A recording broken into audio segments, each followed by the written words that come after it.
I guarantee you that I can explain why everybody suffers and everybody sucks and life sucks for everyone by explaining you the difference between gangs, cartels, and mobs. Okay, um, and it's actually going to explain to you really simply why every culture, every race, every gender suffers and has a progression through life that is built on some kind of struggle.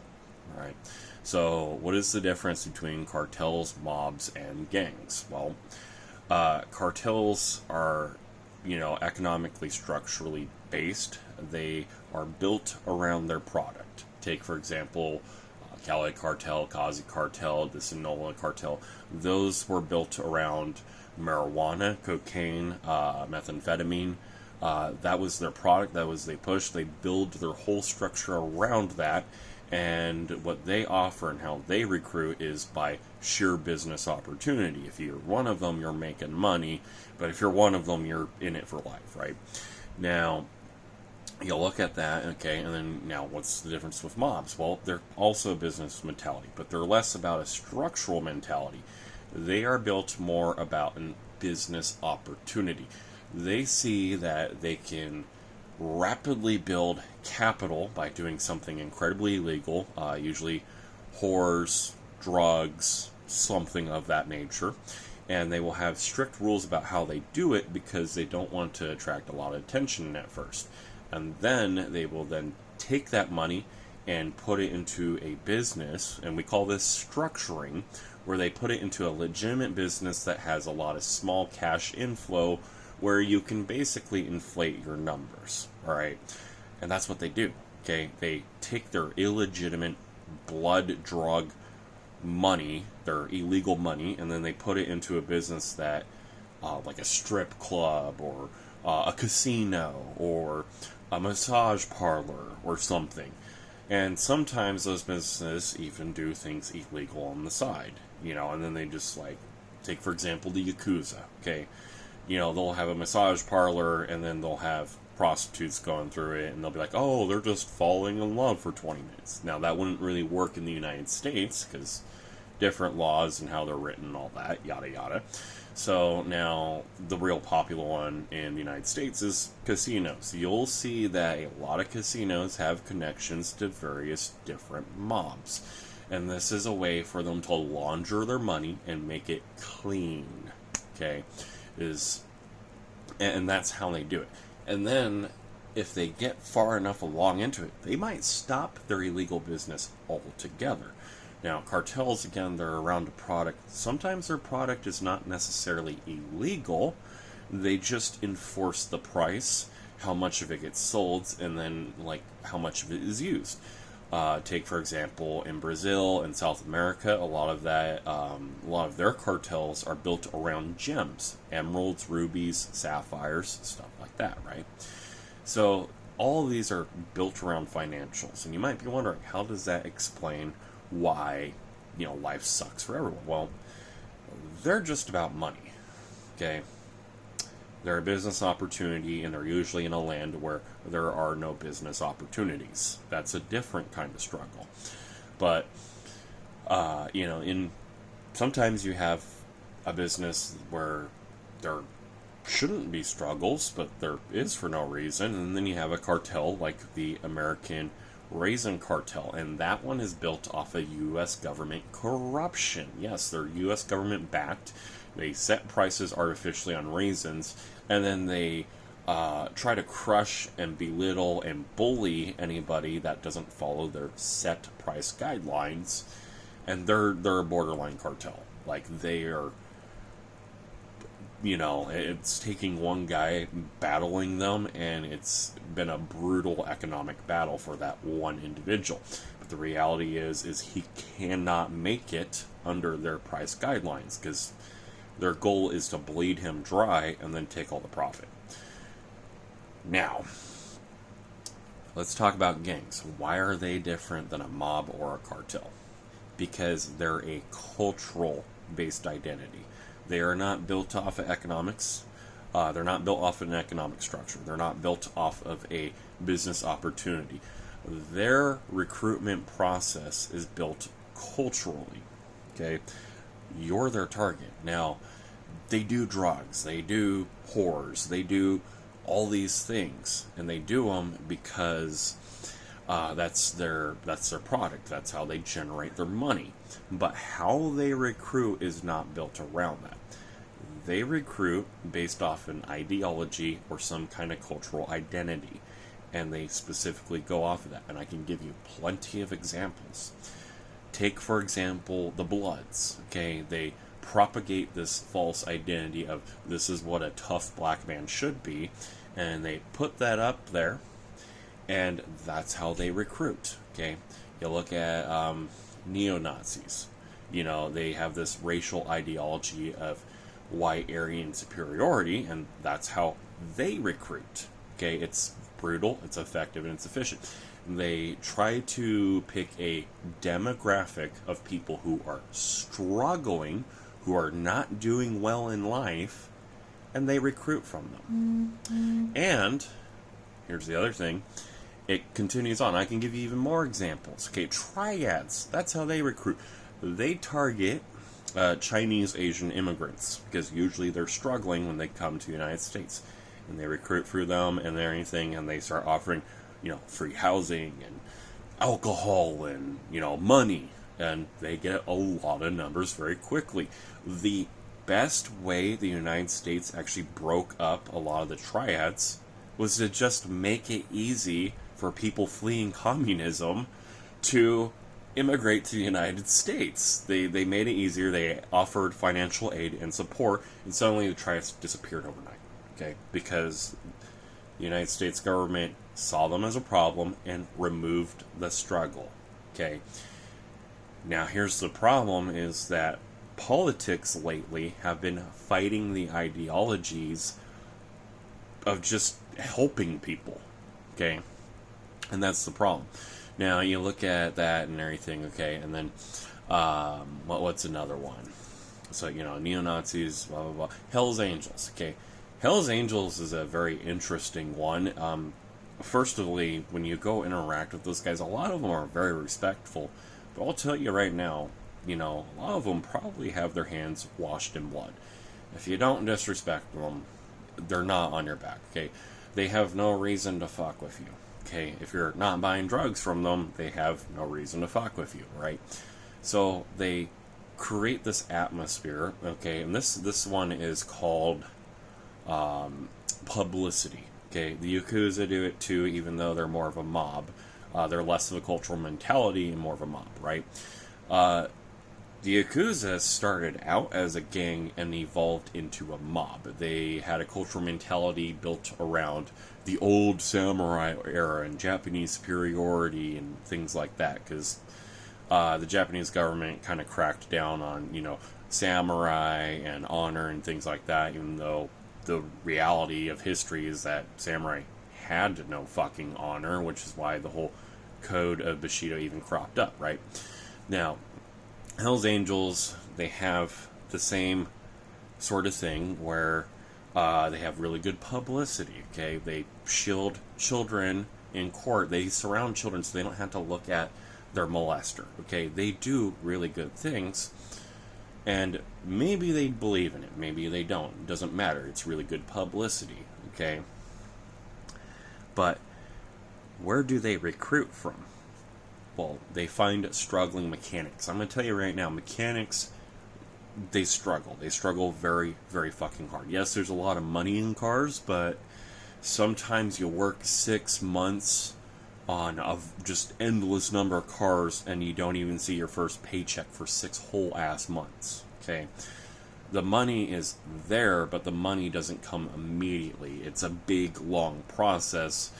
Sometimes with a lot of red tape, sometimes with a lot of licensing, sometimes you just have a lot of upfront costs and you can't recuperate your finances quick enough to make up for it. And so a lot of mechanics, despite working a job that is guaranteed to get them a lot of money, they can't get that money fast enough for it to matter. A lot of mechanics go into debt. And that's the thing, okay? They go into debt, they get injured, whatever. Well, Hell's Angels, they recruit from mechanics. They recruit from people who have a skill. They recruit from people who are fresh out of a college. They recruit from people in HVAC, okay? They have intertwined themselves with the economic corporate world, where the corporate world has failed to support their employee, and Hell's Angels have, hey, you have no friends because you're working all the time, and hey, you have no finances because your job fucking blows, and they recruit from that demographic. And that's the thing about gangs, okay? Another example, Latin Kings, okay? Latins in the United States face a lot of racism, a lot of, oh, go back to your own country, even if they're born here, right? Latin Kings recruit from that demographic. They say things like, oh, we'll defend you from ICE agents, or you can escape this racism if you're in a group. Here's a lot of money, okay? The gangs are built off of recruiting from a demographic that struggles. Now, let me ask you this. How many gangs do you know of? You know of a lot of them. They're all over the media. We make movies, video games, okay? We do all these things about gangs because they're so vast and fucking endless. There's so many different ones. And that's the secret. Okay, there's female gangs, there's male gangs, there's black gangs, there's white gangs, there's Asian gangs. That's the thing. It tells you that life sucks for everyone, and that's why gangs have an endless opportunity to recruit from one demographic. One demographic alone is enough to make all of their fucking numbers. So what did we learn? We learned that we could literally look at gangs and see that life sucks. And if you want gangs to disappear, you want to solve that issue, you want to solve drugs, make life not suck. Okay. And here's the thing, some of these people have to go to gangs just to get civil rights done. Malcolm X went to Bumpy Johnson to fight for civil rights. He went to a gangster to fight for civil rights. Okay? And people like, Martin Luther King, Martin Luther King rose above it, and then got murdered by the FBI, which was probably backed by Israeli funding. Which, fun fact, MLK's family, they sued the FBI. And the FBI lost that lawsuit for involvement in MLK's death. Okay, so that's you get the guys that want to actually fight for your rights and everything, and they go to a gang because they need protection, they need this, they need that, and then and gangs, they have it. They've structured themselves that way. That's how they recruit. And then you get the guys that can rise above it. Guess what? They got no protection. They get fucking assassinated. Okay? And there's the proof of the pudding right there. Gangs cannot exist in a world where life is good. The 70s were a bad time. It was a terrible time for America. What do we have? We had a lot of gangs crop up. Okay? The Great Depression. After the Roaring '20s, Great Depression, a lot of mobs popped up, okay, but also a lot of gangs popped up, okay. These gangs pop up, and these mobs and the cartel, all of them only pop up if things suck. And you can't remove them, because if you remove them, you create a power vacuum. Cali Cartel, Kazi Cartel, those disappeared. Now we have the Sonora Cartel. The Sonora Cartel is 4 times larger than the other 2 cartels combined. They're 8 times larger than one of them. And that's what it is. Mexico is concerned about removing the gangs, or the cartels, and, U.S. involvement really garfunkled that, by the way. We really didn't actually help the situation. And the cartel got removed, and then another one propped up, and then that one got removed, and then power vacuum. Now here's one that's so large, it's trying to finagle its way to declaring a war on two governments. Because here's the thing, it kind of sucks to live in Mexico still. Mexico still has economic problems and other problems, and it's a shame because they're great people, they have a great culture, okay? Their food is fantastic. I live in California, I get to eat it all the time, alright? But that's the kicker, is unless we improve life, it just propagates, it just keeps going. And if we keep removing them, then you get power vacuums and they get bigger, or they union together and then they get tougher. Okay? And here's the thing, if they were really so good for a community and everything, the ones that are actually good for a community do just fine in peacetime than they do in times of struggle and strife. Okay? They exist forever, and then they're around forever, and then they kind of stop being a gang, and they kind of end up being more like a random club. Okay? But still, even then, that they're going to exist partially, but how active they are, how many members they have, how many things that they can do, how many illegal things that they're involved in, all revolves around life fucking blowing a big one. Okay? And, people go, oh, well, China doesn't have gangs. They're fucking lying. They're communists. They want to make themselves look good. They have more gangs than we do. Okay? Russia, it sucks to be in Russia. A lot of gangs. Okay? Ukraine, a lot of gangs. Okay? Europe in general is just infested of gangs. They're worse off than we are. Alright? You look at Australia, they have like 2 gangs. Okay, they have like 2 gangs, and they have like a couple foreigner gangs, because that's the other thing, is when you have countries not doing well, things kind of bleed out, right? If a country is doing well, there's less gangs, and not only is there less gangs, the gangs that will be there will be foreigner gangs. Okay? They'll be outsiders that have bled out from another country. But they're always going to be around. That's true. There's always going to be some kind of struggle or struggle. They're always going to be able to recruit. But how much they can recruit when your society has 1 gang, or 2, or 15, or 30, or 500, okay, when any gang can recruit hundreds of members in a month, you have a really big fucking problem. You have a economic crisis, you have a cultural problem, you have a political problem, you have some kind of problem or problems where people can't come together and figure it the fuck out.